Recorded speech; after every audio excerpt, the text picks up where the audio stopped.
Silakan dimulai untuk presentasinya. Ya, sebentar Pak.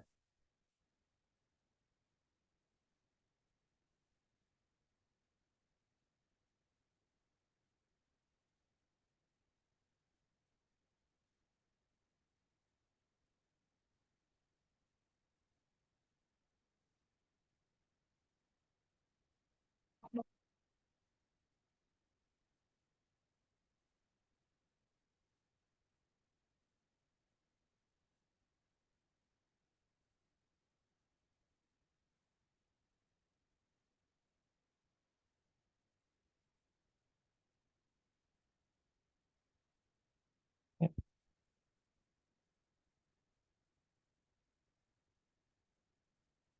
udah Pak ya. Oke. Selamat malam teman-teman semua. Perkenalkan kami dari kelompok pertama. Di sini ada Mahendra, Mario, dan saya sendiri Fauzan. Di sini kami akan coba untuk menjelaskan, menerangkan em, materi di bab 4.2 di Morrison yang 2021. Di situ ada konsep mengenai perpetual performance gains. Nah, untuk case-nya sendiri kami coba untuk mengkaitkannya dengan case di Bank Mandiri. Nah, nanti bagaimana kaitannya sendiri dengan Bank Mandiri akan dijelaskan kemudian.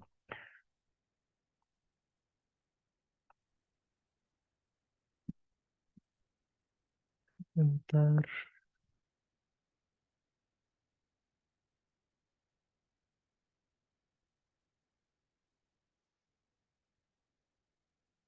Oke, jadi kami di sini untuk kontennya sendiri pertama akan menjelaskan mengenai company profile dari Mandiri sendiri, kemudian lanjutannya ada analisa terhadap SWOT-nya, SWOT analysisnya, kemudian challenge-nya, dan juga nanti ada di akhir recommendation terhadap challenge-challenge tersebut.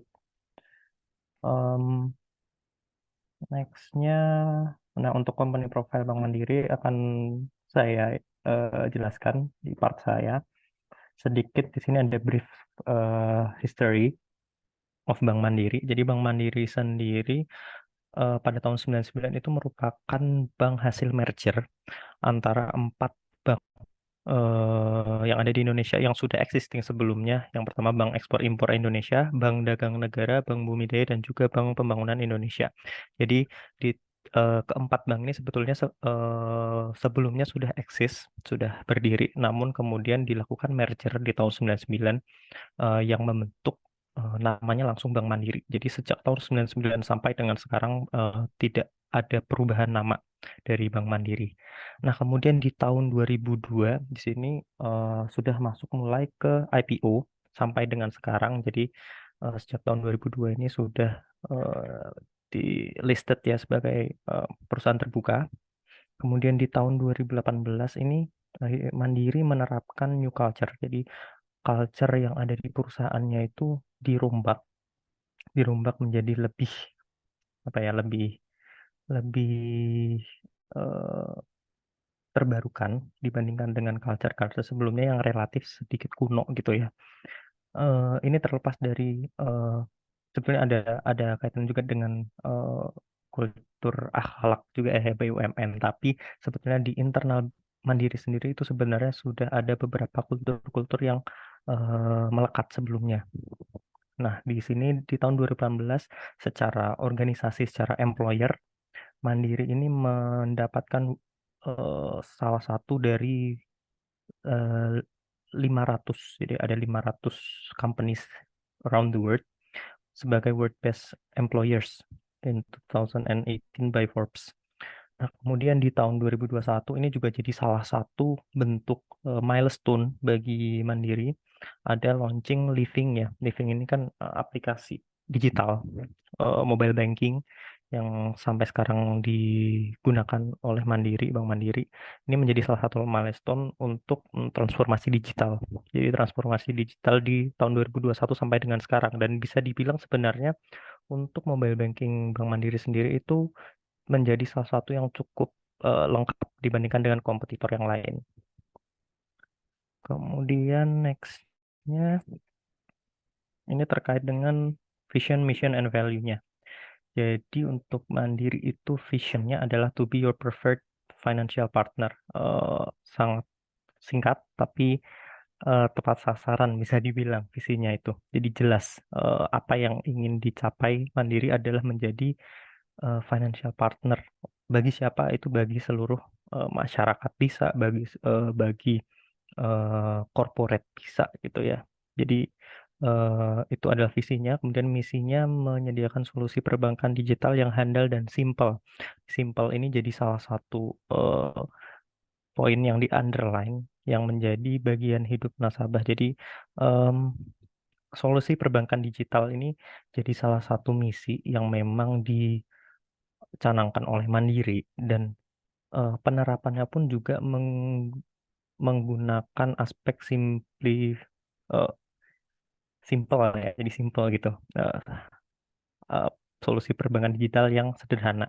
Dan ini yang menjadi salah satu kelebihan dari Bank Mandiri sampai dengan sekarang. Kemudian value-nya sendiri sama seperti sama seperti BUMN yang lain ya. Jadi untuk value itu secara umum mengadopsi akhlak eh, yang mana itu adalah kepanjangan dari amanah, kompeten, harmonis, loyal, adaptif, dan kolaboratif. Nah, itu untuk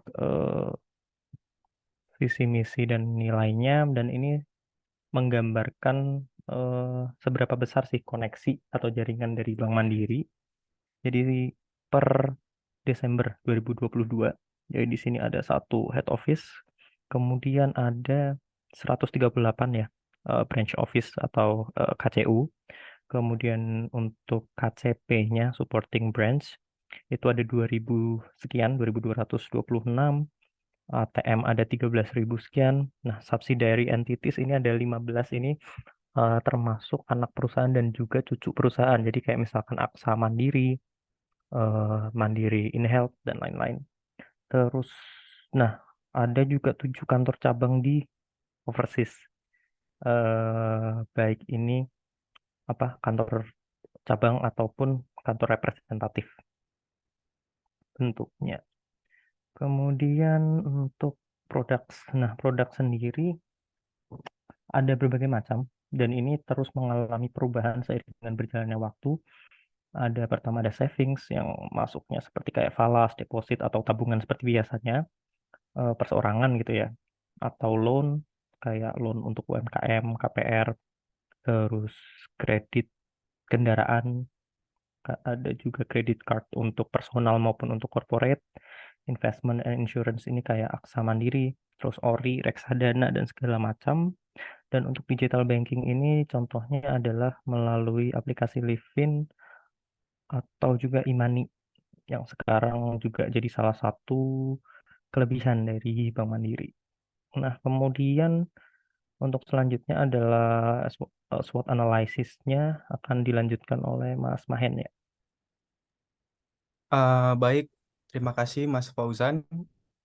Kita lanjutkan untuk bagian SWOT analisisnya itu uh, pertama itu ada dari sisi strength-nya, di mana Bank Mandiri ini adalah salah satu bank terbesar di Indonesia dan juga dipercaya oleh masyarakat sebagai tempat penyimpanan dana mereka. Kemudian Bank Mandiri ini juga mempunyai sumber daya yang cukup besar karena kita tahu juga Bank Mandiri adalah uh, termasuk dalam badan usaha milik negara yang juga memiliki SDM yang berkualitas dan juga manajemen yang udah berpengalaman di bidangnya. Kemudian Bank Mandiri juga membentuk suatu kenyamanan bertransaksi baik untuk nasabah individu maupun organisasi melalui salah satu super app-nya yaitu tadi disebutkan Livin by Mandiri. Di mana di aplikasi ini kita bisa hanya melalui satu aplikasi tapi kita bisa untuk melakukan berbagai transaksi. Contoh tadi seperti untuk berinvestasi maupun untuk mengirimkan dana untuk pembayaran mungkin atau bahkan untuk bisa untuk melihat dari portofolio nasabah, misalkan nasabah tersebut memiliki pinjaman-pinjaman seperti kartu kredit maupun KPR yang sedang berjalan. Kemudian dari aplikasi ini juga memiliki UI dan UX yang cukup menarik dan mudah untuk dinavigasikan oleh nasabahnya. Dari sisi weakness, Bank Mandiri memiliki akses yang terbatas karena karena setiap orang ada yang belum mahir untuk menggunakan fitur-fitur digital yang telah disediakan Bank Mandiri. Kemudian weakness bank customer relationship. Jadi karena transaksi kebanyakan dilakukan online, jadi dari bank itu cukup sulit untuk bertemu dengan nasabah-nasabahnya. Karena biasanya nasabah jadi jarang datang ke cabang dan bertemu dengan staff-staff dari karyawan Bank Mandiri. Kemudian next, Mas. Dari sisi opportunities-nya, di sini meningkatnya penggunaan dari metode pembayaran transaksi digital di berbagai sektor dan transaksi. Kemudian itu dari transforming technologies karena munculnya berbagai teknologi baru seperti AI, OCR, Big Data, ataupun teknologi-teknologi lainnya. Kemudian opportunities-nya itu meningkatnya jumlah customer yang masih berusia muda. Karena yang kita tahu untuk orang-orang yang masih usia muda ini suka dengan kepraktisan dan kecepatan, juga kemudahan dalam bertransaksi. Kemudian peluang terakhir itu karena tersedianya big data dari customer itu, karena dilihat dari hasil transaksi yang telah dilakukan. Jadi ini sebenarnya bisa dimanfaatkan oleh Bank Mandiri ini mungkin untuk melihat bagaimana potensi dari nasabah-nasabah ini jika dilihat dari cara dia bertransaksi dan juga dari transaksi apa yang dia lakukan. Misalkan nasabah ini suka nih untuk membeli reksadana ataupun membeli jenis investasi yang lainnya. Jadi mungkin Bank Mandiri bisa untuk membuat nasabah tersebut menjadi potensi untuk ditawarkan produk investasi berkelanjutan. Next-nya itu dari sisi trades. Di sini ada, karena dilihat dari kondisi ekonomi global yang cukup tidak menentu, maka ini bisa menjadi ancaman untuk Bank Mandiri itu sendiri. Kemudian dari ancaman hacker, malware, dan yang lain, kayak seperti yang kita tahu, saat ini sedang banyak ancaman-ancaman hack, seperti misalnya kayak kirim-kirim ke WA gitu, satu kali klik, semua akses HP, bahkan mobile banking kita bisa disalahgunakan oleh hacker tersebut. Kemudian di sini ancamannya dari bank-bank lain yang memiliki model bisnis yang serupa ataupun dari platform-platform fintech lain selain bank. Kemudian dari low customer credibility, karena sering dilakukan secara online, jadi kredibilitas nasabah yang didapatkan itu semakin berpotensi tidak berkualitas, karena memang ya kita tahu kita dari bank itu tidak bertemu dengan nasabah-nasabahnya. Jadi kita terbatas untuk melakukan proses KYC. Untuk ancaman yang terakhir itu berpotensi untuk terjadinya fraud. Karena di sini udah semua fiturnya dilakukan secara online, maka memang potensi terjadi fraud itu sangat memungkinkan. Contoh misalkan dari sisi eksternal dari nasabah itu banyak terjadi penyalahgunaan rekening, misalnya kayak dia membuka rekening tapi bukan untuk menabung ataupun untuk bertransaksi, tetapi bisa jadi digunakan untuk judi ataupun slot atau apapun itu yang hal-hal negatif yang melanggar hukum. Kemudian bisa juga dari internal perusahaan, bahkan ada kasus beberapa beberapa bulan kemarin mungkin ya. Nah, itu ada salah satu pimpinan dari kantor cabang yang menyalahgunakan data nasabah yang menjadikan nasabah itu nasabah prioritas dan membuka kartu kreditnya dengan berlimit tinggi, kemudian dia menggunakan kartu kredit itu untuk kebutuhan dia sendiri. Di mana yang sebenarnya terjadi nasabah itu tidak ada membuka rekening dan bukan nasabah prioritas. Jadi itu fake sebenarnya. Tapi dia membuka itu dan menggunakan limit kartu kreditnya. Untuk nextnya,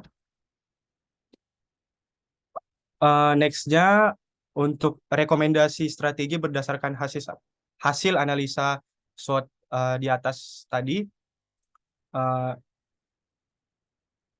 kita harus meningkatkan dari fitur-fitur super app yang barusan. Karena bertambahnya jumlah nasabah muda tersebut, maka kita harus untuk fokus mengembangkan UI atau UX dan juga fitur-fitur yang baru yang bisa melengkapi kebutuhan nasabah dari potensi yang kita dapatkan. Kemudian dari tingkat keamanan bertransaksi, itu harus ditingkatkan untuk memitigasi adanya hacker atau phishing tadi yang harus dikembangkan lagi. Bisa jadi dengan cara memikirkan untuk mekanisme KYC supaya bisa memperoleh nasabah yang berkualitas. Kemudian yang terakhir itu ada cross-selling produk. Kita bisa memanfaatkan big data itu dari perilaku transaksi nasabah untuk bisa lebih engage dan menawarkan solusi finansial yang lain sesuai dengan kebutuhan nasabah tersebut. Misalnya kayak nasabah tersebut mayoritas sering untuk bertransaksi secara melalui e-commerce. Kita bisa untuk membuatkan promo dan bekerja sama dengan e-commerce tersebut. Next, Mas. Oke, untuk perpetual performance gains akan dilanjutkan oleh Mas Mario. Oke, thank you Mas Mahen ya. Kita lanjutin dulu nih ya. Sebelum kita lanjut, ini tuh mungkin kita juga refresh sedikit kali ya. Sebenarnya poinnya gitu dari bab ini tuh mengenai perpetual performance gains gitu. Nah ini tuh ada 3, yaitu pertama adalah monitor ya, monitor organisasi gitu dalam continuous basis untuk membuat suatu perubahan gitu ya, atau peningkatan performance ya, nggak cuma biasa-biasa gitu, tapi kalau bisa tuh bahkan perpetual yang benar-benar kayak berkali-kali lipat lah gitu untuk peningkatannya gitu.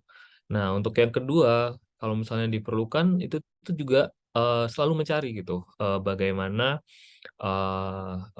apa-apa strategi gitu yang work ya, selalu di-review, selalu di-adjust gitu untuk bisa semakin mendekati target-target yang ditentukan. Nah, sedangkan yang ketiga itu juga gimana pun juga gitu ya, apa yang kita lakuin pasti tetap ada fail-nya gitu, tetap ada gagal gitu. Nah, dari kegagalan itu pasti kan diperlukan juga return lah, supaya bisa kembali ke path-nya yang benar, terus bisa semakin semakin kompetitif lah itu kalau bisa dibilang. Next. Nah, dari Mandiri sendiri, kalau boleh dibilang ini kan ngomongnya juga masalah desain organisasi. Nah, Mandiri sendiri itu juga udah melewati transformasi ya, dari 199 yang tadi sempat di-mention juga sama Mas Fauzan gitu ya, sampai sekarang. Nah, yang transformasi utamanya ini kita juga bisa lihat nih, ya ada 3 transformasi utama. Di mana yang pertama itu dari parameter gitu. Mungkin di awal-awal tahun gitu ya, di tahap 1 gitu, Mandiri itu lebih fokus gitu kepada grow untuk finance-nya. Jadi apalagi mereka itu kan baru ini ya, baru bergabung gitu. Baru bergabung, banyak banget yang harus diadaptasi lah, harus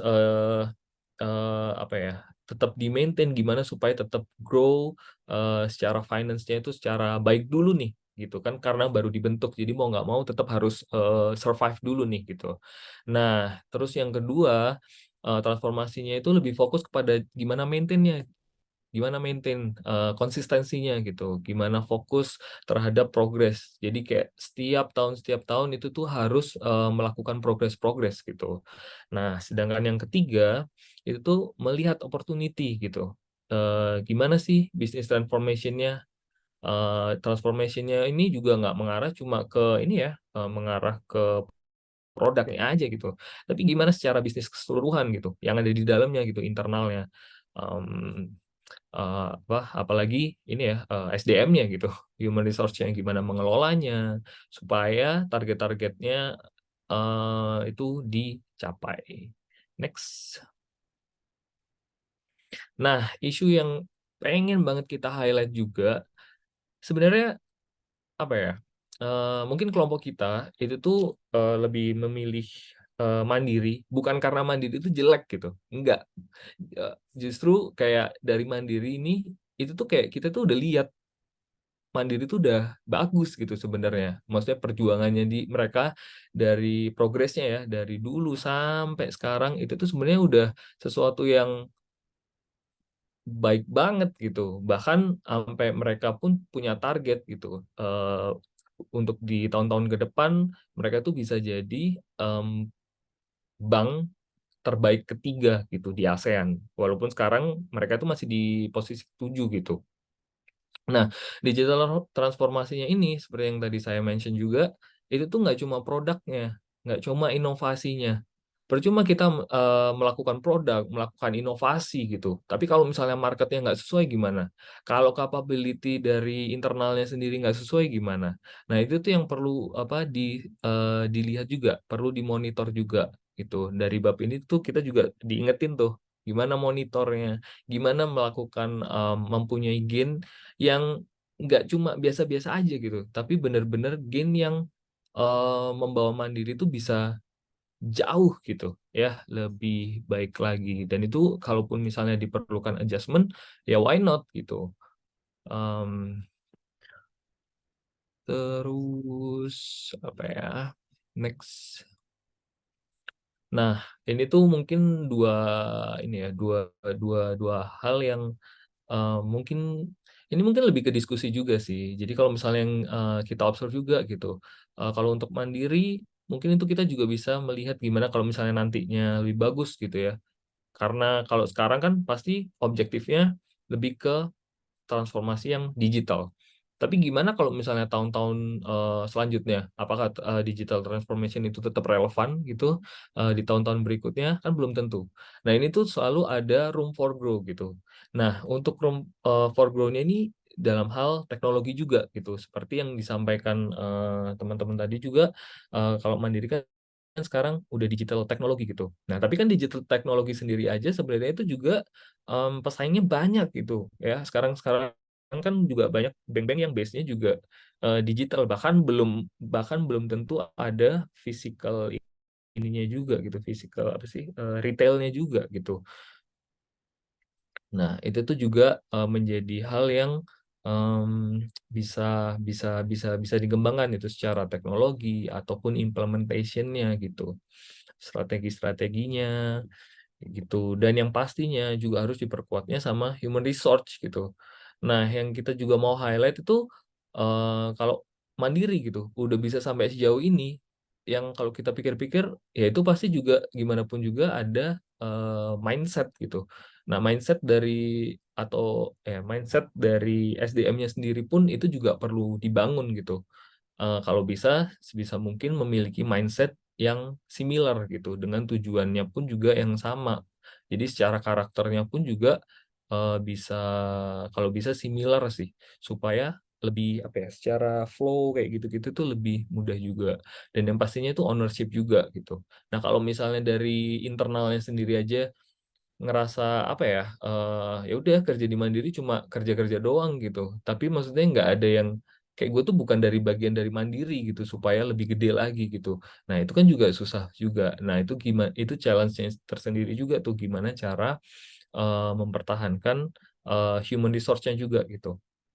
Nah, mengenai human resource sendiri juga, kalau misalnya digital transformation ini kan juga kalau dibilang kayak apa ya, semakin hari semakin semuanya serba digital, serba digital. Nah, ke depannya bisa aja kan, maksudnya kayak apa ya, orang-orang gitu atau SDM yang biasanya ada di retail bisa aja itu perlahan itu juga mulai berkurang.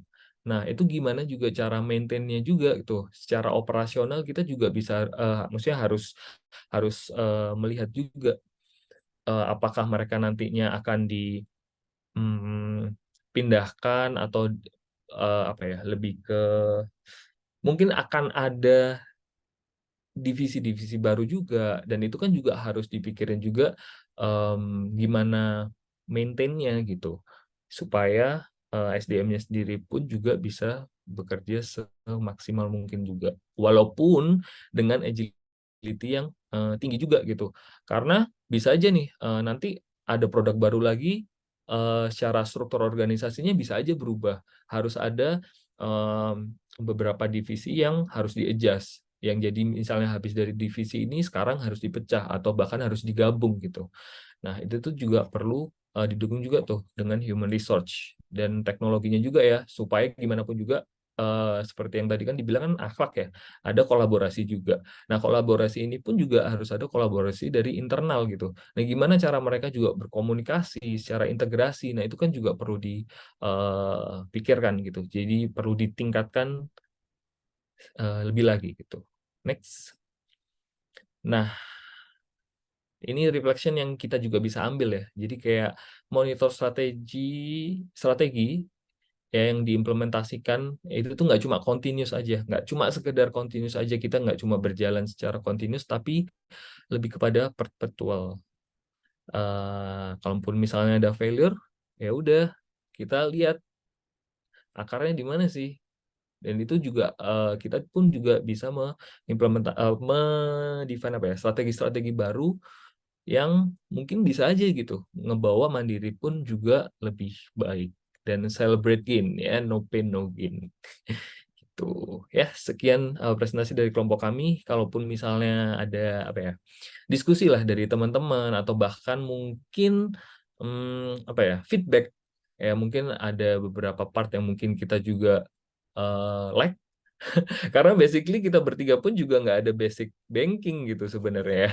Nggak ada basic banking, dan saya personally juga nggak ada basic SDM gitu sebenarnya. Jadi kayak kita pun juga agak struggle juga sih, to be honest, kayak dalam memahami benar-benar apa ya, makna utama dari si teori ini gitu. Gitu. Ya, semoga Pak teman-teman dan juga Pak Imam, kalaupun misalnya ada feedback ataupun discussion, let us know aja. Thank you. Oke, kelompok 1. Ini materi ini kasusnya aja atau nanti ada tambahan materi chapternya? Sebenarnya sih lebih udah digabung sih Pak. Oke, oke. Tuh. Mungkin oke, nggak apa-apa, no problem. Tapi Hmm. untuk kelompok selanjutnya mungkin sebaiknya dipisah ya antara materi chapter, karena penilaiannya, komponen penilaiannya berbeda. Materi chapter Oh, satu penilaian sendiri, materi case yang berbeda. Jadi makanya tadi saya agak-agak apa ya tadi, apakah ini chapter ataukah ini apa namanya, kasus memang agak samar gitu ya. Tapi oke, nggak apa-apa. Pak Imam, maaf Pak, Silakan. artinya untuk yang dipisah, apakah berarti case-nya itu perlu sesuai dengan chapter-nya Enggak. atau Gimana ya? Di sini case-nya itu apa namanya? Tidak dibatasin sebetulnya ya, tapi yang penting chapter-nya sudah ditentukan. Chapter-nya sudah ditentukan, sedang case-nya sepertinya dibebaskan. Dibebaskan, tapi perlu merujuk ke materi di buku gitu ya. Jadi ketika membahas kasus misalnya, apakah merujuk misalnya ke right sizing ataukah ke misalnya ke transformasi apa namanya, transformasi digital misalnya, atau apakah misalnya ke micro atau makro design, itu ini dikaitkan ke paling tidak salah satu topik di pembahasan yang baik yang sudah lewat maupun yang sedang dibahas. Kalau misalnya mau sejalan sih mungkin lebih baik gitu ya, lebih sinergi antara materi apa yang dipresentasikan dan kasus yang dibahas. Tapi dipisah gitu, jangan digabung, karena apa namanya, agak susah menilainya kalau di gabung gitu ya. Oke, berarti Gitu. nggak harus dari materi yang sebenarnya kelompok itu harus presentasikan minggu itu gitu Pak ya? Ya, Oh, bebas oke. lah, bebas. Heeh. Tapi spesifik ada kasus yang dibahas gitu ya.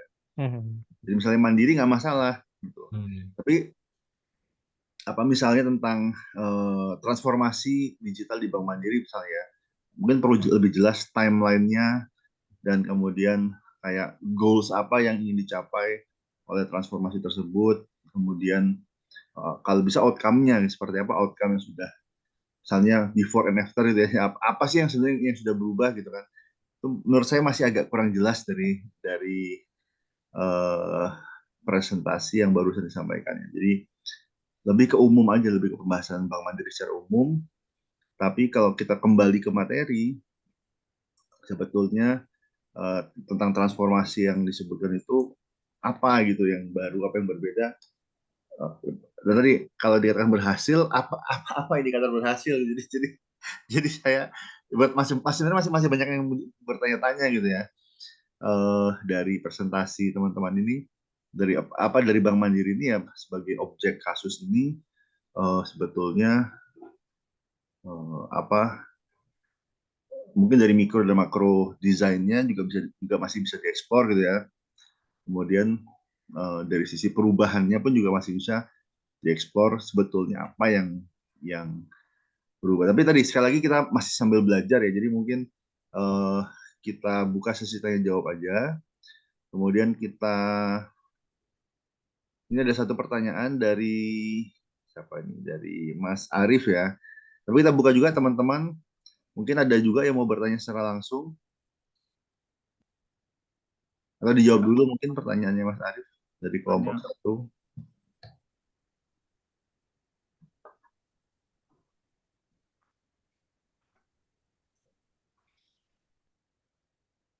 Mau jawab dulu atau mau tanya dulu? Oke. Kalau ada pertanyaan silakan ditanyakan dulu Pak. Mas Sigit silakan Ya, dikumpulkan dulu mungkin 3 pertanyaan, setelah itu dijawab. ya, terima kasih Pak Imam. Rekan-rekan, perpetual performance gains ini memang cita-cita ya kalau saya lihat ya. Maksudku kan gimana perusahaan itu bisa secara continual mencapai hasil yang terus baik gitu. Nah tadi saya memang sempat lihat tuh, Bank Mandiri dia punya saham kan 5 tahun terakhir juga rekornya bagus ya. Jadi saya lihat sebenarnya itu naik terus gitu. Dari tahun 2018, 2019 itu naik terus. Nah, eh, yang ingin saya tanyakan itu eh, indikator pertama indikator yang dijadikan patokan bahwa di sebuah perusahaan itu bisa dikatakan perpetual dari segi performance-nya.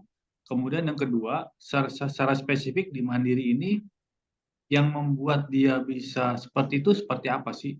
Karena kita tahu kan sejarahnya kan tadi disebut ya dari merger 4 bank dan itu tidak terlalu besar kan bank-bank pada saat itu ya 2000 berapa ya? 1999 Ya, Krismon.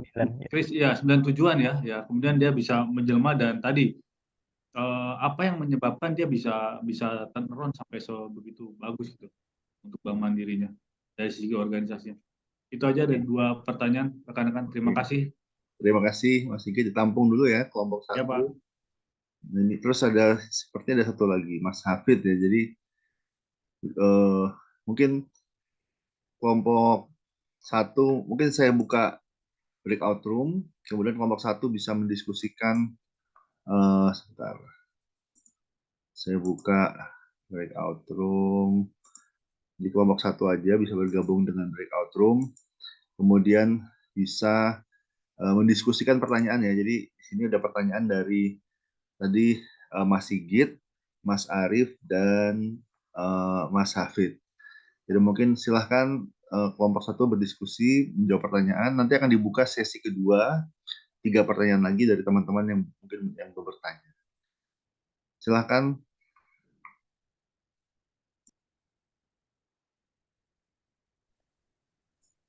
Oke. Oke, sepertinya kelompok 1 sudah kembali ke main room. Kurang satu lagi. Oke. Oke, selamat datang kembali di main room. Mungkin kelompok 1 bisa menjawab pertanyaan sesi pertama, silahkan. Pertanyaan siapa yang mau dijawab terlebih dahulu? Ya, saya dulu kali ya. Saya coba menjawab pertanyaan ketiga, Pak, yang dari Mas Hafid. Jadi kan pertanyaannya itu terkait dengan kondisi sewaktu merger awal. Itu kan ada perombakan pastinya dalam struktur dan desain organisasinya. Nah, ini apakah sifatnya itu lebih ke right sizing atau downsizing? Kalau dalam case ini itu kami lebih cenderung condong ke sistem yang struktur right sizing. Jadi kan untuk downsizing itu sifatnya lebih ke pengurangan ya. Jadi pengurangan karyawannya dan disesuaikan dengan kebutuhan yang ada saat itu. Nah, sedangkan untuk right sizing itu kan sifatnya lebih terstruktur.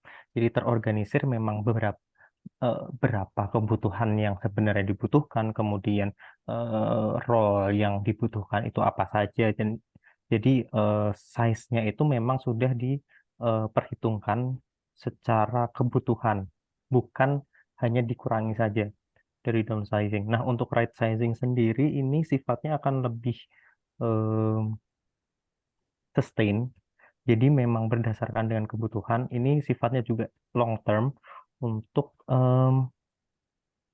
lebih ke kayak mengurangi terlalu banyaknya jenjang dalam organisasi atau role-role yang memang tidak dibutuhkan ketika memang adanya sebuah merger.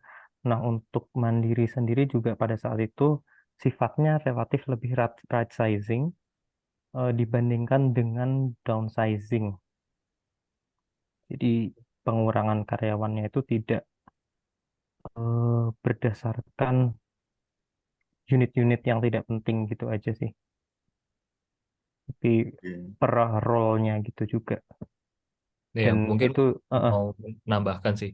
Kalau misalnya downsizing itu secara singkat mungkin lebih ini ya, apa sifatnya itu short term gitu loh. Kalau misalnya kayak kemarin ada pandemi lah, layoff kayak gitu-gitu kan sebenarnya itu lebih ke downsizing ya.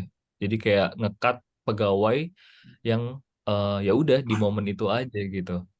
Nah, kalau misalnya Mandiri ini lebih ke right sizing. Jadi benar-benar kalaupun perlu ada mengurangi pegawai kayak gitu-gitu, itu lebih disesuaikan dengan kebutuhan gitu, kebutuhan apa namanya perusahaan sendiri gitu. Dalam hal strategi-strateginya juga gitu. Apakah apa itu namanya? Misalnya kalaupun tadi nambah divisi, orang-orangnya harus dikurangin di divisi ini, terus mungkin ditambah ke divisi yang lain gitu misalnya. Kayak gitu sih. Ada yang mau ditambahin lagi?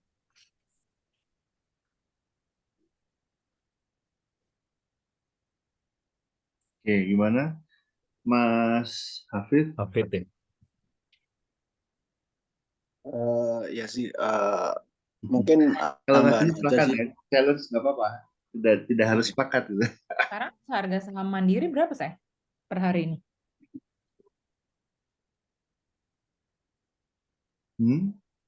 Mbak Mel mau nambahin? 585. Kayaknya salah. Oke, nggak masalah. Silakan.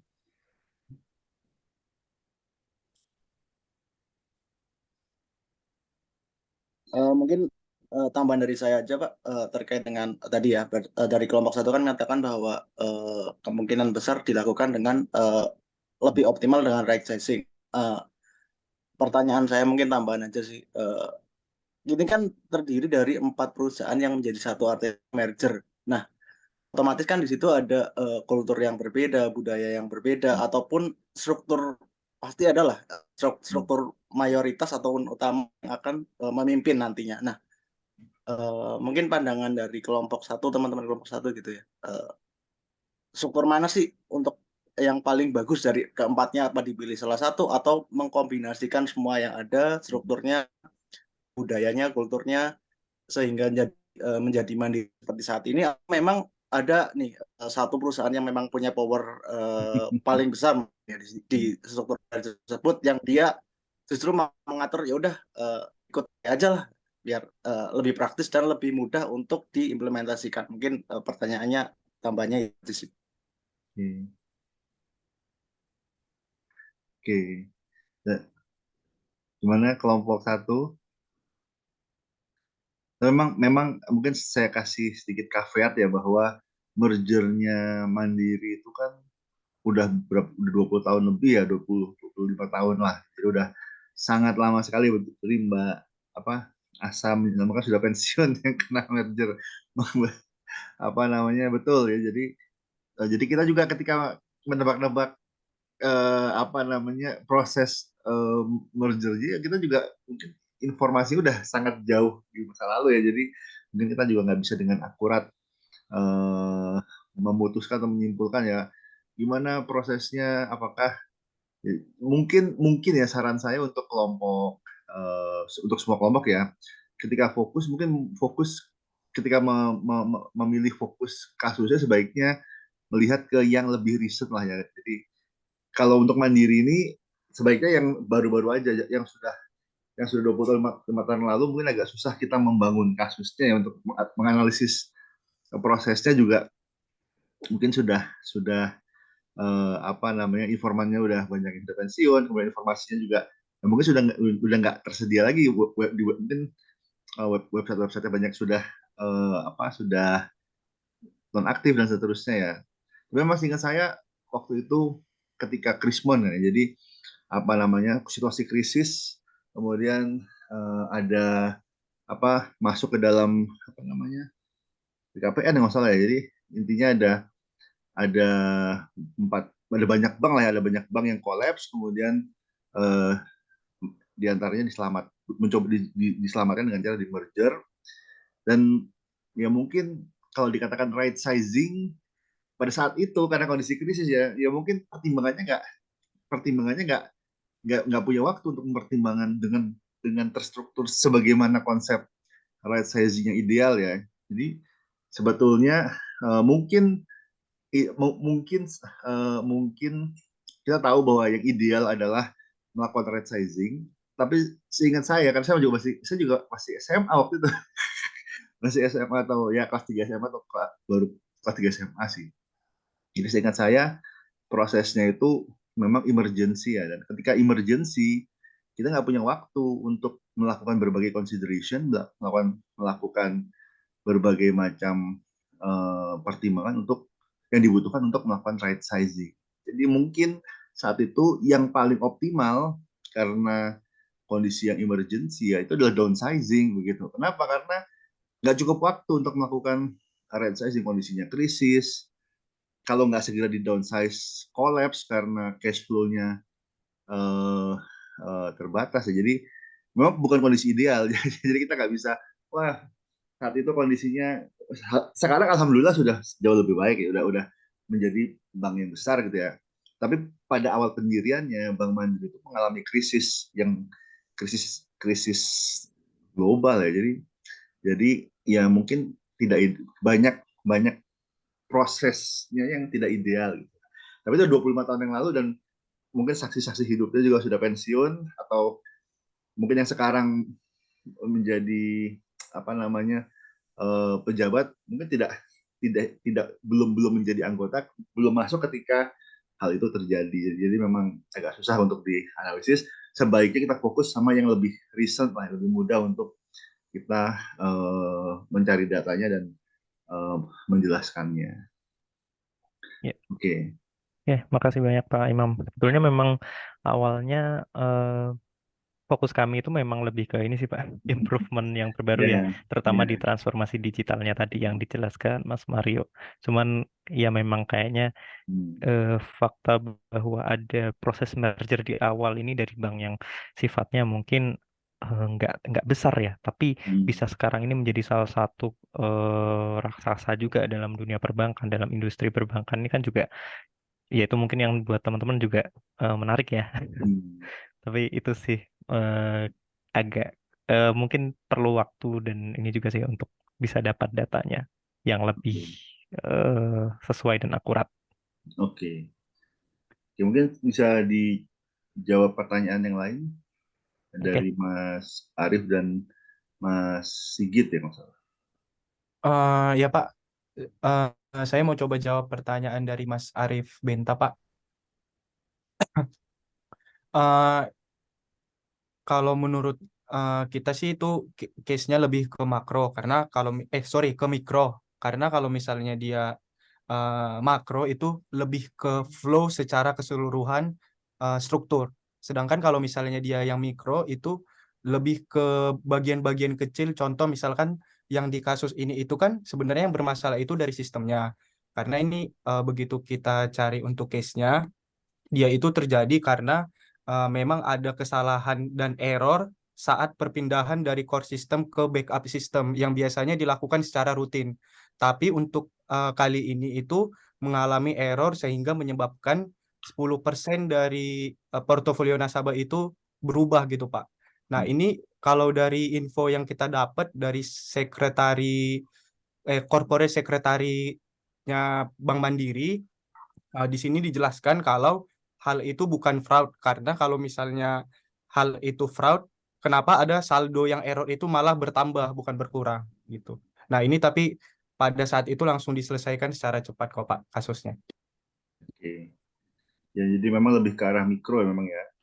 Tapi apa dari Bank Mandiri sendiri apakah ada SOP atau apakah ada jadi terjadinya error tadi murni error atau apakah ada SOP yang tidak dilakukan sebagaimana mestinya sehingga terjadi? Kalau di sini sih Pak, dia lebih ke error sih Pak. Karena dia ada karena memory defect atau cacat pada memori perangkat keras Pak. Oke, oke. Kemudian upaya mitigasi apa yang diambil oleh Bank Mandiri untuk memperbaiki supaya tidak terulang lagi? Mungkin lebih meningkatkan ini sih Pak, meningkatkan dari sisi teknologi dan juga lebih hati-hati Pak Ya, dalam untuk melakukan maintenance. oke, ya, Karena kan yang namanya kepercayaan nasabah itu kan sulit untuk diambil betul, kembali Pak kalau misalnya udah betul, kecewa gitu. betul. Dan tadi ya tidak semua bank, apalagi bank tradisional, bank yang bukan bank digital ya, bank yang mungkin bank konvensional, mungkin bank, misalnya contohnya kasusnya adalah Bank BSI nih, Bank Syariah Indonesia ya, waktu itu sempat mengalami kasus kan. Dan kalau boleh ditelusuri salah satu sebabnya adalah sebenarnya mungkin mindset ya, jadi bahwa belum memandang sebuah sistem informasi itu sebagai sesuatu yang krusial bagi sebuah ekosistem perbankan, sehingga ya begitu, jadi apa namanya prioritas prioritas pada sistem informasi itu belum begitu apa ya, belum begitu kuat. Dan lucunya itu diambil dari Bank Syariah Mandiri. Jadi BSI itu kan sendiri merger dari beberapa bank kan. Kalau saya boleh bilang, saya dulu nasabah bank BNI Syariah. BNI Syariah sistem informasinya lebih bagus daripada Bank BSM. Tapi ketika merger, yang diambil adalah sistem Bank Syariah Mandiri yang tadi kemungkinan intinya prioritas pada sistem informasinya itu nggak sebagus. Jadi itu nanti inilah kita diskusikan aja. Intinya adalah apa namanya, seringkali permasalahan yang mikro itu munculnya dari sesuatu yang makro ya, dari mungkin prioritas manajemen yang apa namanya, yang kurang tepat gitu ya, sehingga terjadi hal-hal yang sebenarnya bisa di-prevent, yang harus di-prevent ya, diantaranya sampai ada hacker, kemudian sampai ada apa namanya, apa namanya nih, salah salah data begitu ya. Oke, ini ada Mbak Asa Mentari, kenapa kenapa Mbak? Apa dari BSI begitu? Saya dari BNI Pak, karena Oh, dari Bapak loyal BNI. BNI Syariah, walaupun sudah lepas dari kami Pak. Ya, ya. Oke. Tadi siapa tadi ada yang raise hand? Oke lah, oke lah. Jadi mungkin gimana Mas Arief ya, Mas Arief?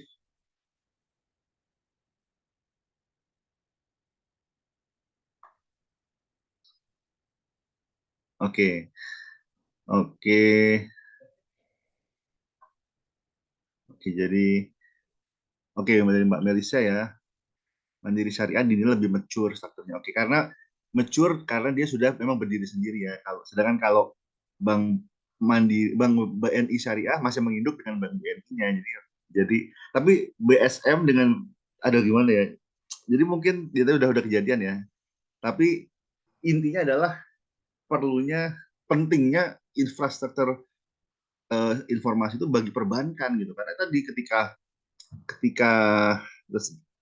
terjadi hal-hal yang tidak diharapkan, itu konsekuensinya cukup fatal ya. Jadi kerusakan trust dari konsumen akibat kejadian itu tuh menurut saya cukup besar gitu ya.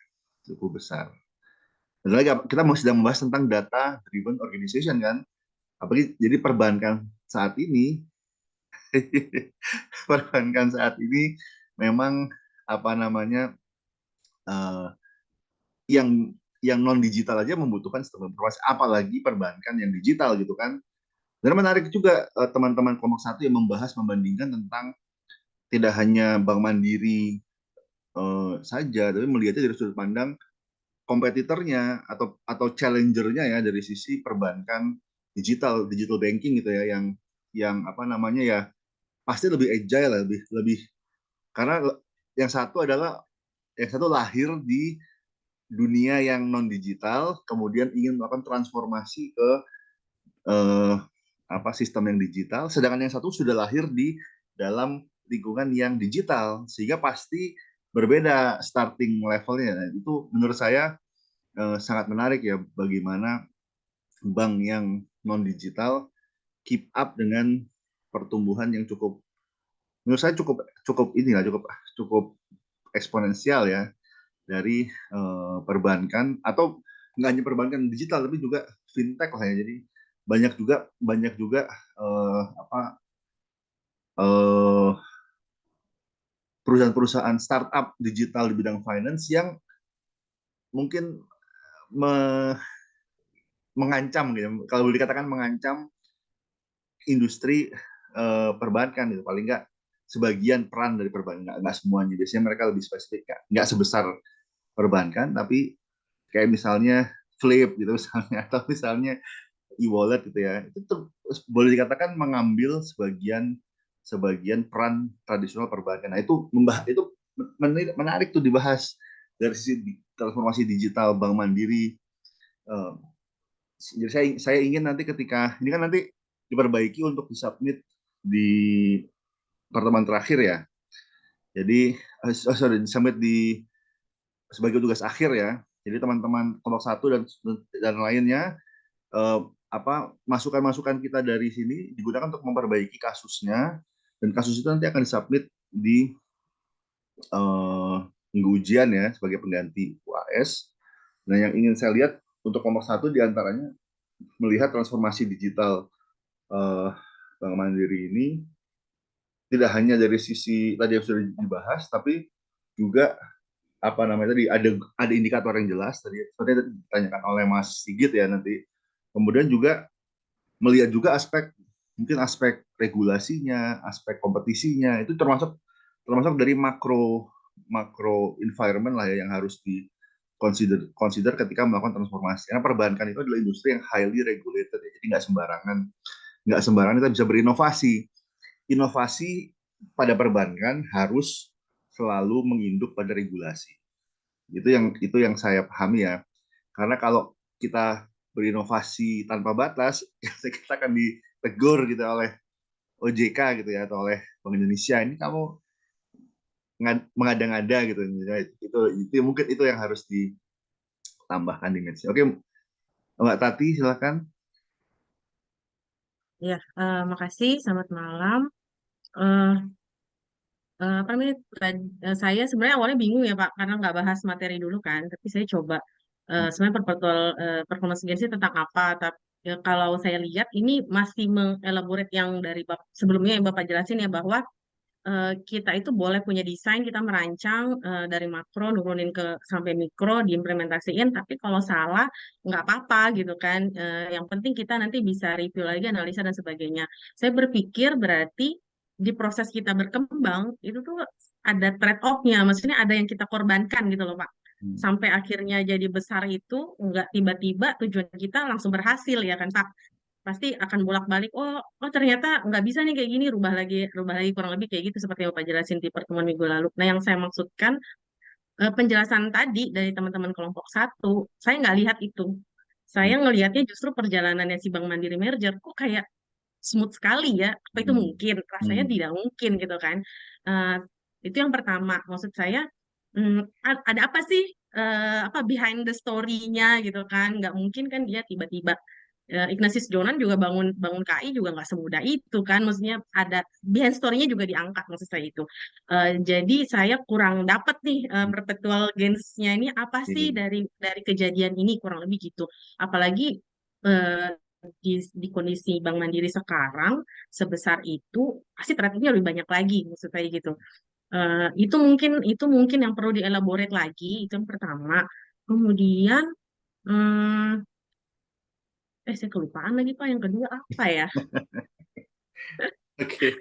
Mungkin sama ini sih Pak. Maksud saya adalah gini, ketika tadi dijelaskan tentang Bank Mandiri, menurut saya apa yang disampaikan terlalu normatif. Dalam artian itu adalah hal-hal yang eh, bisa kok kita tahu gitu dari sumber apa namanya sumber sekunder maksud saya.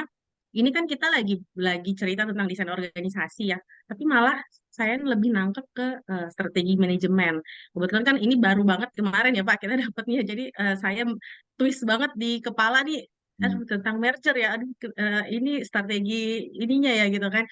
Eh, Maksud saya adalah mungkin jadi kurang menggambarkan karena tidak melihat seperti apa proporsi pegawainya gitu kan ketika dipecah jadi gimana kondisi kondisi organisasinya mencampur apa sorry ketika mix dari empat itu akhirnya apa yang kuat yang mana akhirnya elaborate nyampurinnya kayak gitu-gitu sih Pak yang saya jadinya kurang nangkep karena tidak menggambarkan si lebih apa kurang di organisasinya gitu lah.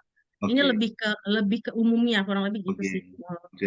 Oke, terima kasih Mbak Tati. Mungkin kita tadi lupa ya Mas Sigit belum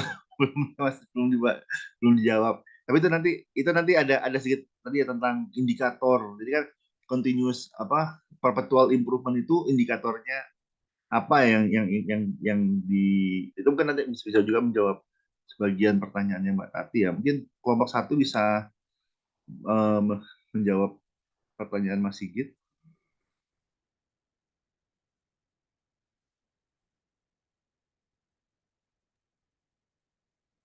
Oke, kalau misalnya apa ya tadi perpetual kan kayak ya udah sesuatu yang apa ya tadi yang dari Mas Sigit bilang tuh kayak lebih ke cita-cita lah gitu. Ya semua pengen lah performance-nya itu jauh lebih baik gitu. Nah tapi kan itu juga perlu dilihat juga indikatornya gimana. Nah kalau misalnya dari bahan diskusinya kita tadi sih sejauh ini indikator yang pertama gimana pun juga pasti lihat dari segi finansialnya gitu loh. Maksudnya apakah secara long term labanya Mandiri itu apakah ada perubahan yang baik gitu secara finansialnya gitu. Nah, kalau misalnya dari yang kita lihat sih, memang kalau misalnya dari beberapa tahun aja, itu tuh udah labanya udah lumayan besar gitu. Misalnya kayak dalam 4 tahun atau 3 tahun itu udah kayak 3 triliunan gitu secara labanya. Terus kalau misalnya kayak indikator kedua bisa juga tuh dilihat dari kesesuaian ataupun capability dari human resource-nya gitu. Kalau misalnya seandainya sekarang aja Mandiri kan fokusnya lebih ke digital transformation gitu. Nah kalau misalnya apa ya human resource-nya aja itu tuh nggak ada mindset ke sana ataupun nggak ada capability-nya untuk ke sana, apalagi kan perubahannya juga serba cepat ya, yang serba agile kayak gitu-gitu. Nah, kalau misalnya kayak gitu, ya nggak sesuai juga gitu nantinya. Apalagi ya?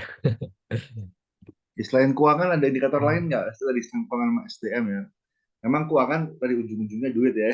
Indikator utama yang nggak mau indikator perpetual performance yang diharapkan adalah financial performance ya. Tapi dalam konteks desain organisasi kita nggak bisa juga harus translate terhadap financial performance karena banyak faktor ya yang mempengaruhi financial performance. Salah satunya adalah SDM, kalau ada desain organisasi, tapi banyak faktor eksternal dan internal yang mempengaruhi sehingga kadang-kadang kita jadi nggak jadi tersamarkan ya. Apakah betul misalnya performanya jelek nih? Apakah betul performa jelek ini gara-gara desain organisasinya? Kita nggak tahu. Atau misalnya performanya baik, misalnya naik, profitnya naik terus. Apakah naiknya profit itu karena desain organisasinya? Itu nggak tahu gitu. Jadi mungkin perlu indikator antara lah ya, antara desain organisasi dengan performance. Di tengah-tengah mungkin ada indikator kayak jembatannya lah gitu, mengkaitkan keberhasilan transformasi digital Bank Mandiri, kemudian sebelum masuk ke financial performance ya, misalnya apakah inclusion ya, jadi ke tingkat jangkauan nasabah atau apa lagi ya, mungkin berbagai. Jadi nah itu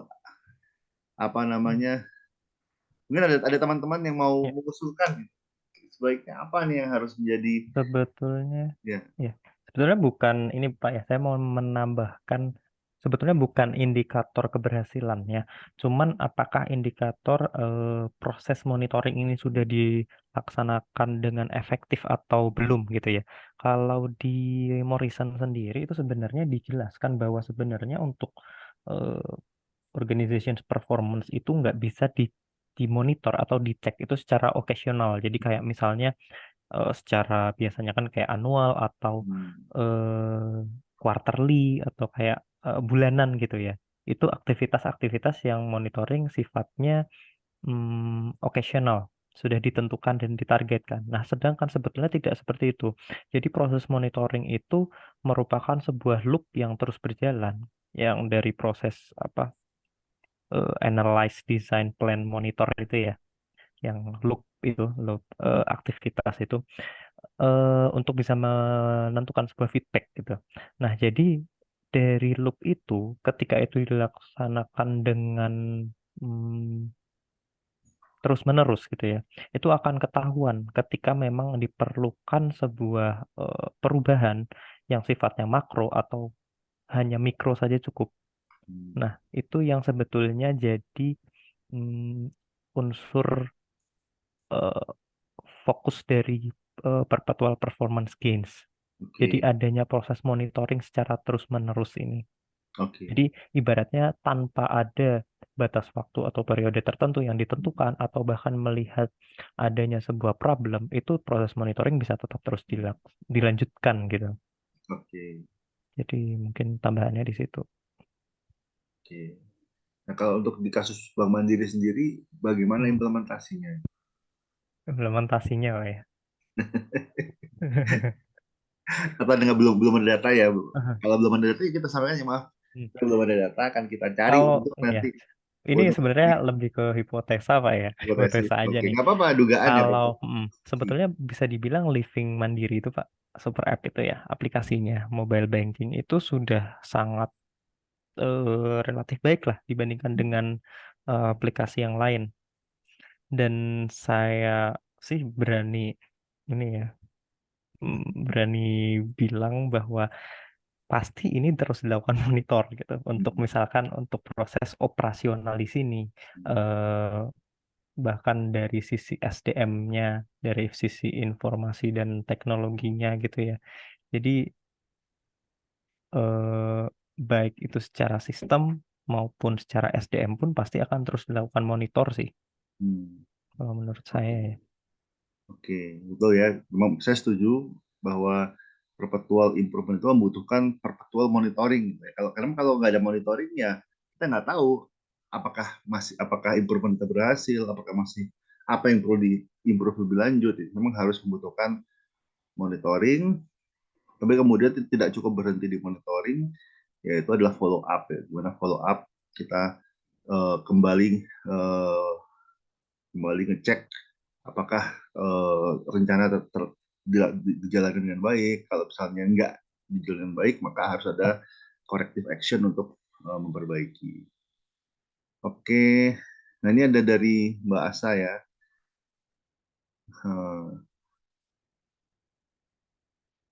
Hit ke non financial performance, kepuasan nasabah ya, kepuasan nasabah, peningkatan jumlah transaksi. Nah, itu apa namanya? Tidak semuanya fee based. Jadi Iya. Sebenarnya saya komen sebelum aja sih, Pak. ya betul. Tidak hanya jadi kepuasan konsumen ya, kepuasan nasabah itu indikator yang penting dari bisnis organisasi. Jadi konsumen, employees ya, kemudian shareholder, apalagi kemudian mungkin regulators juga, itu semua memiliki kita harus dipuaskan gitu ya. Kalau kita memuaskan shareholder aja kita genjot profit, tapi kemudian konsumen komplain, karyawan stres, bubar perusahaannya gitu. Jadi harus selalu harus balance antara berbagai macam stakeholder. Oke, terima kasih Mbak Asa. Kemudian nah ini ada tambahan nih, satpamnya dibikin yang melayani kayak toko sebelah mana nih? Tapi itu tadi itu sih yang saya juga pengen sampaikan sih sebenarnya. Maksudnya tuh kayak secara karena goalsnya kan ini ya, goalsnya Mandiri kan sekarang lebih ke gimana cara ningkatin value proposition, value ini dan apa ya, yang pasti experience gitu. Dan experience-nya itu pun nggak cuma dari customer ya, tapi dari internalnya sendiri. Jadi gimana cara meningkatkan supaya Mandiri itu sebagai tempat kerja yang bagus gitu, yang sesuai gitu. Jadi dari internalnya udah bagus, jadi mau nggak mau kan bisa mendukung experience nasabahnya juga gitu. Ya, itu aspek yang juga harus dilaporkan ya, juga menarik untuk dilaporkan ya dari transformasi digital tadi, kemudian juga membuat Mandiri sebagai tempat kerja, sebagai employer ya, menjadi employer yang lebih baik. Gitu. Oke, kemudian apalagi kayaknya ada pertanyaan lagi mungkin tadi dari Mbak Tati, itu ada lagi tadi Mas Sigit sudah terjawab ya Mas Sigit. Oke, ada yang mau bertanya lebih lanjut? Iya, Pak, boleh nambahin silakan. ya, Pak ya. Mungkin kalau menurut saya ya, kalau di capture dari industri perbankan itu sendiri kan emang benar-benar cukup luas banget cakupannya gitu. Jadi kalau menurut saya better difokusin dulu gitu. Kelompok satu ini mau bahas apa? Digital future kah, atau memang mau grab bisnis dari sisi apa namanya customer itu sendiri. Kan kita tahu ya Pak ya, semakin lama permintaan customer itu kan semakin customized. Jadi that's why kenapa perbankan itu semakin harus lebih efisiensi gitu kan. Nah, otomatis ini kan sangat tidak sejalan dengan apa namanya rencana-rencana perbankan yang terus berinovasi gitu kan Pak. Inovasi pasti bertolak belakang dengan efisiensi ya. Nah, setiap kita melakukan efisiensi di perbankan itu sendiri, dari tahun ke tahun pasti ada divisi baru nih. Nah, ini tuh menurut saya benar-benar erat kaitannya dengan OD itu sendiri gitu. Misalnya kayak dia mau buka fokus baru di gue tahun ini sesuai dengan ekonomi outlook nih, gedein korporasi misalnya gitu. Karena kalau dilihat dari pendapatan dia paling gede misalnya berapa 3/4%-nya ya, 75% gitu. Nah, pasti setiap perbankan itu akan buat apa namanya divisi baru lagi. Jadi setiap tahun itu pasti ada perombakan OD itu sendiri sih Pak. Dan itu terjadi di bank biru gitu. Nah, mungkin teman-teman tuh bisa capture dari sini. Nah, gampang sih nyari datanya, tinggal ambil annual report aja dari tahun ke tahun, bisa ngebandingin. Nah, tergantung kalian mau capture apanya dulu, itu jelas. Jadi perbankan itu annual reportnya cukup sangat detail. Misalnya kalian mau bahas dari sisi marketingnya, nah bandingin tuh OD apa namanya desain organisasi last year sama this year gitu. This year pasti nggak keluar ya. Last 2 years dengan last years gitu kan. Nah, kita capture dari sini, kira-kira gimana sih strateginya si Mandiri kok bisa ada divisi baru ini dan dinamakan apa. Nah, kira-kira job desk-nya apa, fokusnya apa. Nah, gimana caranya perusahaan ini bisa apa ya namanya, menginternalisasi or whatever dengan purpose dari goals bisnisnya si Mandiri itu sendiri gitu sih Pak. Kalau menurut aku, karena kalau kayak gini kesannya kayak kita bahas strategic management kan, bukan ke OD-nya gitu. Ya, Padahal caranya kan gimana caranya kita buat suatu desain, terus desainnya itu terkait apa, job desk si karyawannya akan apa aja gitu. Jadi lebih kelihatan jelas. Oke. Oke, terima kasih masukannya ya Mbak Melisa. Ini jadi masukan buat kelompok 1 ya untuk improvement. Ya karena terus terang kalau misalnya nggak diimprove kasusnya, ya mungkin nilainya ya pas-pasan ya nanti untuk tugas akhirnya ya. Jadi memang masih harus diimprove. Tadi masukannya banyak dari teman-teman ya. Harus lebih tajam. Kemudian tadi datanya juga mungkin perlu ditambah data yang lebih tadi ya, misalnya desain organisasinya dari laporan tahunannya, apalagi untuk perbankan memang betul tersedia by regulation, memang ya harus terbuka, harus transparan, termasuk OD-nya, strateginya juga. Strategi oke. Strategi itu penting dalam OD, tapi strategi saja belum masuk ke OD gitu ya. Kalau kita harus turun ke apa namanya tadi, minimal ke makro dan mikro ininya lah, makro dan mikro apa namanya elemen desainnya lah gitu. Jadi terus kalau mau lebih baik lagi diturunkan sampai transformasinya gitu. Kalau misalnya ada data ya tentang proses transformasinya, itu akan lebih baik lagi. Ya, menurut saya tadi lebih baik difokuskan, jangan ke mergernya di awal-awal di masa Krismon, karena udah terlalu lama ya. Ini lebih menarik dilihat dari sudut pandang transformasi digital, apa yang melandasi misalnya dari misalnya ada perubahan regulasi atau ada perubahan peta ekosistem keuangan dengan banyaknya digital entrance dan seterusnya, kemudian dikaitkan dengan struktur organisasi, desain organisasi untuk keep up ya dengan persaingan dan seterusnya. Oke, mungkin ada lagi yang mau menambahkan? Kalau mau bertanya kepada kelompok 1. Pak, sorry mau mengklarifikasi. Ya. Itu tuh berarti kalau yang tadi masukan-masukan itu lebih buat ke final Ya. papernya ya, bukan bukan yang disubmit di Mas besok ya? Bukan. Jadi ini lebih ke arah karena kasus yang dipresentasikan hari ini nanti harus diperbaiki, dan ini teman kelompok 1 dapat advantage nih karena waktunya lumayan panjang nih sampai final ya, sampai akhir semester masih banyak kesempatan untuk memperbaiki. Sedangkan kelompok 6 ya sebaiknya jangan terlalu banyak perbaikan gitu ya karena waktunya lebih mepet, tapi lebih banyak waktu untuk mempersiapkan gitu, untuk mempersiapkan. Jadi mungkin masukan-masukan dari kelompok 1 juga dapat diambil, dapat dijadikan pelajaran dari kelompok 6 gitu ya. Jadi apa yang harus diperbaiki sehingga pas nanti minggu ke-7 presentasinya sudah jauh lebih baik. Begitu. Oke. Ada yang mau ditanyakan atau mau kita diskusikan? Silahkan. Terkait kasus, terkait materi mungkin. Memang materinya saya agak-agak ini ya, di silabus pakai buku yang lama ya. Kalau di saya ininya yang HOWIP itu, yang How Will It Work in Practice. Yang 2021 Pak. 2021 ya. Ini saya jadi saya masih buku lama. Makanya kok agak nggak nyambung. Tapi gitu. mulai pertemuan selanjutnya masuk ke yang 2015 Pak. Oh gitu. Oke. Jadi memang betul ya. Tapi mulai pertemuan berikutnya. Oke. Ini ada yang mau ditanyakan, silahkan.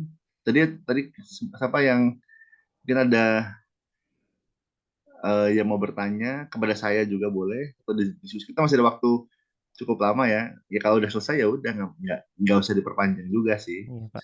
Tapi kalau ada yang mau bertanya silahkan.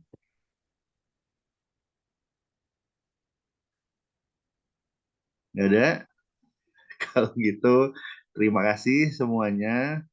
Nanti kelompok 1 tolong dikirimkan ke saya slide PPT-nya plus apa namanya rangkuman tanya jawabnya. Dan mungkin kalau bisa mungkin untuk slide PPT-nya coba diperbaiki lagi, dipisahkan antara materi chapter dan materi kasus. Jadi nanti supaya nanti akan saya unggah ke Mas, jadi materi pembelajaran bagi teman-teman gitu kan. Jadi mungkin slide PPT-nya dipisahkan antara materi chapter dan materi kasus, kemudian ditambahkan sesi tanya jawab, itu tolong di-submit di Emas. Nanti akan saya unggah ke Mas juga.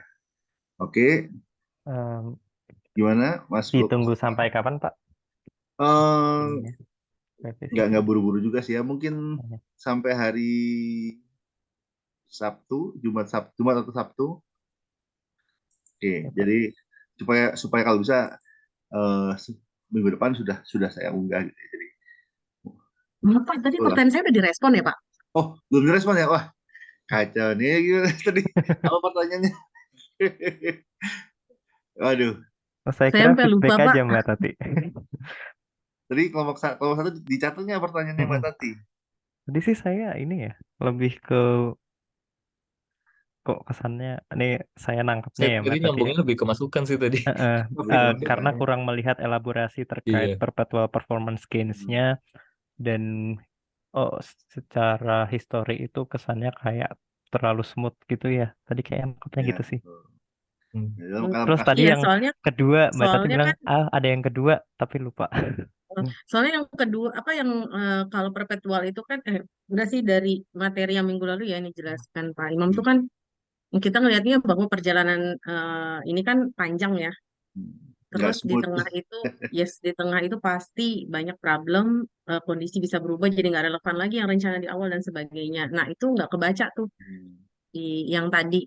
Jadi mungkin kelompok 1 sebenarnya udah ada bahannya tapi belum masuk atau gimana mungkin bisa diceritain di sini, mungkin ada behind story-nya. Jadi apa sih yang akhirnya dikorbankan yang menjadi trade off dari keberhasilan yang dicapai oleh Bang Mandiri saat ini gitu sih. Itu tadi pertanyaan pertama. Terus yang kedua sebenarnya relatif mirip dengan beberapa tadi masukan ya bahwa kita jadi tidak melihat proses auditnya sih di dalam sini gitu karena kurang melihat angka, gambaran, data dan sebagainya yang terkait dengan itu. Jadinya tadi kita lebih ngelihatnya ya corporate strategic secara umum gitu. Itu sih.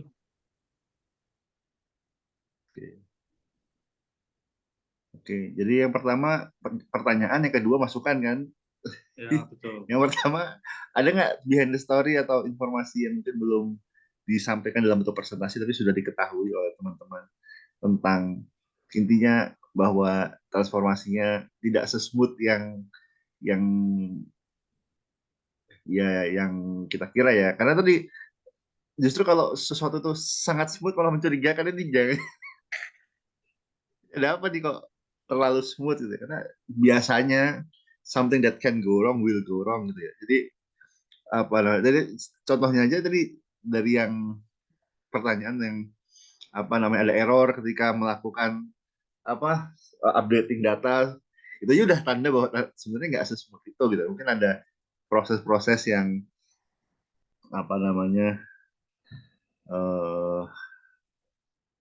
yang sebetulnya belum diekspos gitu ya.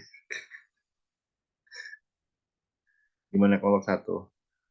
Kalau nggak ada ya udah disampaikan aja bahwa belum ada informasinya, mungkin akan diperbaiki untuk final gitu ya. Oke. Iya sih Pak, kayaknya lebih dipakai untuk masukan aja untuk di final papernya. Tapi thank you banget Mbak Tati buat insight-nya. Oke, mungkin ada lagi yang mau ditanyakan? Kalau nggak ada, terima kasih ya. Kita sudahin dulu. Kemudian untuk kelompok minggu depan, siapa kelompok minggu depan? Oh ya, Mas Sigit dan kawan-kawan. Ya, kita lihat ya kalau minggu depan moga-moga bisa offline. Tapi kalau misalnya hujan atau ada force major yang lain, yang mungkin kita kembali online. Oke, Pak, Pak. boleh saran nggak, Pak? Ya silakan. Pak, online aja, Pak. Minggu depan Itu ada ya. Coldplay, Pak. Macet, Pak. Wah, oh itu bisa jadi force major tuh. Ini ada Aduh, mohon maaf nih, Pak. Aduh. Force major besar itu kali kalau bahasa itu udah. Tapi kita lihat minggu depan deh. Jadi saya belum bisa memastikan sekarang. Nanti biasanya jam 4 ya. Kalau jam 4 itu saya lihat kalau misalnya kondisinya. Kalau saya sendiri tidak memungkinkan atau kondisi lapangan tidak memungkinkan, ya saya rubah ke online gitu ya. Tapi saya nggak berani memutuskan dari sekarang karena nggak boleh ya. Kita tunggu nanti situasinya minggu depan. Intinya sebelum jam 4 paling lambat jam 4 akan saya kasih keputusan apakah online ataukah offline. Oke, terima kasih semuanya. Saya tutup. Selamat malam. Assalamualaikum warahmatullahi wabarakatuh. Waalaikumsalam. Terima kasih ya, Pak. Terima kasih, Pak. sama-sama. Terima kasih teman-teman. Makasih Selamat presenter. malam.